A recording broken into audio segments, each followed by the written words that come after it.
Hello, I am Nathan Sorenson. Hello, I am Elle McCollum. The two of us are college seniors. I am a hearing interpreting major, and I am an education major, and I am deaf.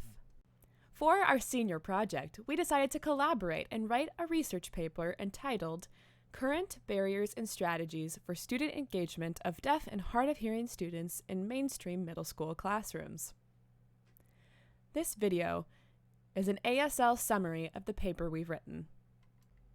We decided to focus on the mainstream setting because the U.S. Department of Education recorded in the fall of 2019 that 88% of deaf and hard of hearing, or DHH students, attend mainstream schools with hearing peers for at least a portion of their day or the full day.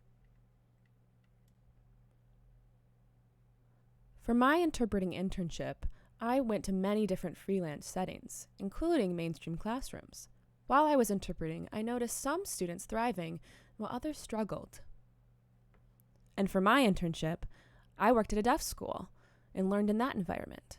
But now I work in a mainstream school, and I've noticed that these two learning environments are very different. Both are personal experiences, combined with the research we found showing that deaf and hard of hearing students and their peers have had a long-standing achievement gap. That is the reason we decided to go ahead and research this topic. We interviewed students, interpreters, and teachers to analyze whether or not the mainstream setting can be successful in providing deaf and hard of hearing students with an environment where they can engage and have full access to communication and information. We also asked what common barriers these individuals were noticing that prevented DHH students from engaging. Lastly, we identified what current strategies are used to pull DHH students into the classroom. The goal of our study was to identify barriers that hinder DHH students and the strategies that can be useful in pulling DHH students into the classroom in mainstream settings. Before we conducted interviews, we did a literature review that relates to this topic. Our focus was on student engagement. Students can show engagement in a variety of ways. The first option could be through their behavior, participating in discussions in the classroom, or completing the work that's assigned, or writing notes during classes. The other option is through body language, keeping eye contact with the teacher or interpreter, paying attention, nodding along, or following with their eyes. Those are just a few examples of student engagement. The individuals interviewed for this study come from four main categories within the mainstream setting: DHH teachers, interpreters, general education teachers, and the students themselves. After the interviews collected information, it was divided into two categories: barriers and successful strategies. This portion of the video will focus on barriers. The DHH teachers interviewed explained that middle school is a tough time and very challenging for all middle school students. They're experiencing a lot of change. Their bodies are changing, their minds are changing, and they're trying to analyze what their identity is. DHH students have something on top of this. They're trying to figure out what their hearing loss means. They're trying to identify if they're deaf or hard of hearing, whether or not to wear hearing aids or have a cochlear implant. Socializing with their peers can also become a challenge as well. All of these factors combined can hinder DHH students. And engaging can become a challenge. The interpreters explained three barriers. First, because of technological advances in recent years, many deaf and hard of hearing students either have hearing aids or cochlear implants. Because of this, general education teachers view these students as hearing and don't necessarily accommodate for their needs. Next was related to the interpreter's proficiency and skill level. What often tends to happen is interpreters graduate from their programs and automatically start working in educational settings. Because of this, the interpreter's language isn't necessarily the best model. If the interpreter isn't signing fluently, the student isn't learning from a proper language model. The last barrier was related to boundaries. There's a spectrum when it comes to boundaries in interpreting. On one end, interpreters come in and completely back off. They do not support the student, and they do not work with the teacher. The typical phrase is, "That's not my role." On the other end of the spectrum, we have interpreters coming in and trying to control the student and tell them what to do. They're really depriving the student of their choice. The biggest barrier noted by the general education teacher was that most teachers don't have specific training related to educating DHH students. Teachers will be teaching, and when a DHH student is placed in their classroom, they don't have the tools or knowledge and techniques or strategies necessary to teach these students. The next barrier was related to ambient noise in the classroom. Many DHH students wear hearing aids or have cochlear implants and rely on some of their hearing. Classrooms tend to be very loud, and those noises can distract them and prevent them from focusing on learning. We also interviewed 3 students. All 3 commented that they have very positive middle school experiences, but they did say they faced many different barriers. They often miss information, or videos don't have captions, or they might miss what the teacher says. They also tend to have to advocate for themselves frequently. Peers' attitude can also impact their education and their ability to engage. When a teacher doesn't understand their needs or isn't willing to accommodate for them, the students said they felt that the teachers were very against them and didn't understand their needs. With their peers, some of them said that their classmates would bully them and say things like, "Turn up your hearing aids," or if they missed something and they would ask a friend for help, they wouldn't. The teacher's attitude and the peer's attitude can really be a negative barrier on the engagement of DHH students. That was a summary of the barriers identified in this study. Now we will focus on the effective strategies. The DHH teachers really emphasize the importance of relationship with your students.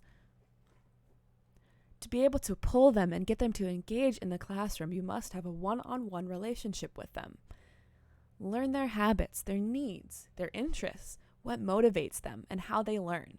Once you know this information, you can apply it to your teaching methods. Also, if a teacher sets up a relationship with a student, the student will be more likely to really want to work hard, and teachers can better pull them into the classroom.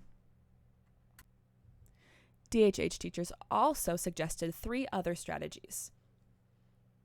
The first was related with teaching methods. This can be separated into 3 different topics. The first being direct instruction. Direct instruction can typically look like teachers lecturing and explaining what to do. Then, the student and teacher will work on the assignment together.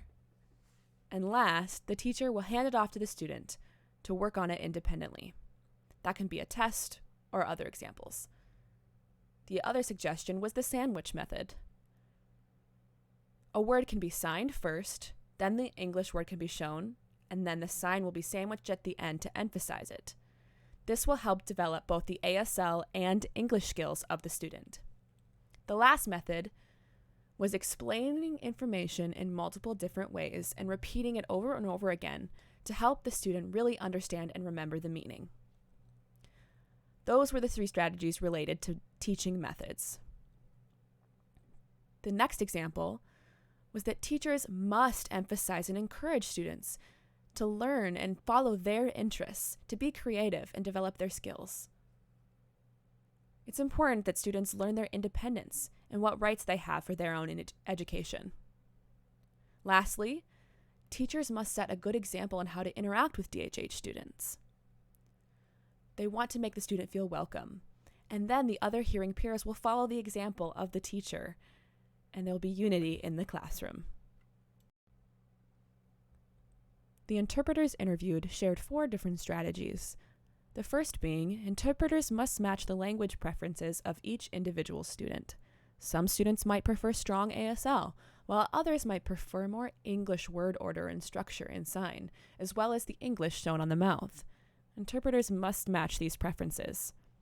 Next was related to effective interpreting strategies. Use the space in the classroom, set it up visually. Also, use the visual cues in the classroom.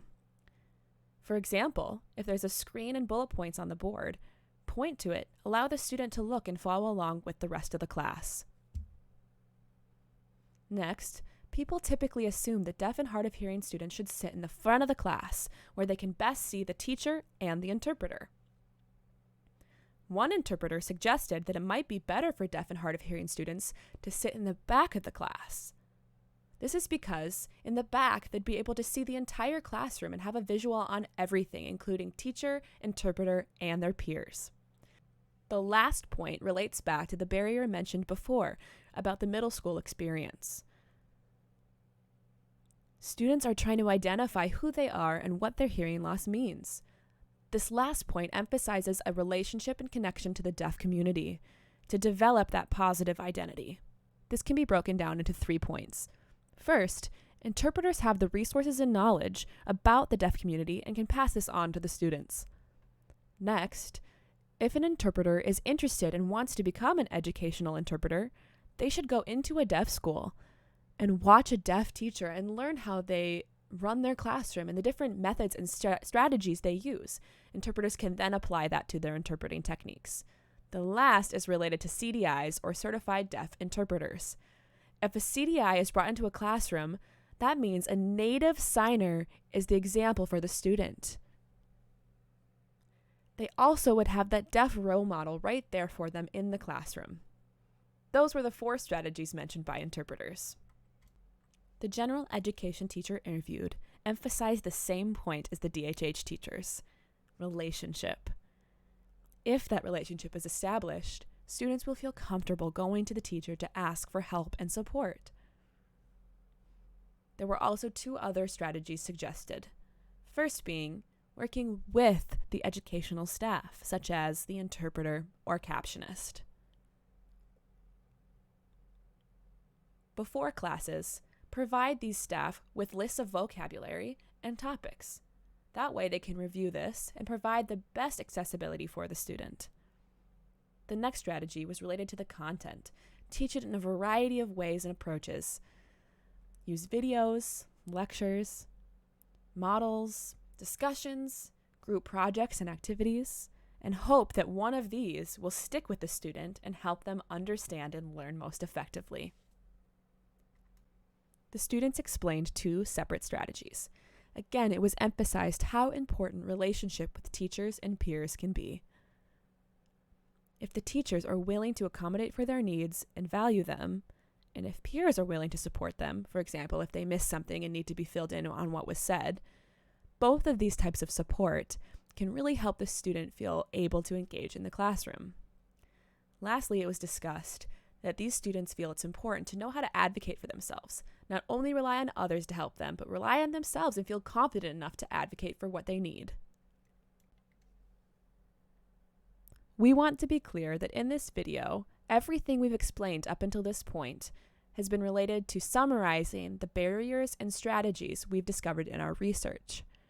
But our paper includes a plethora of other information.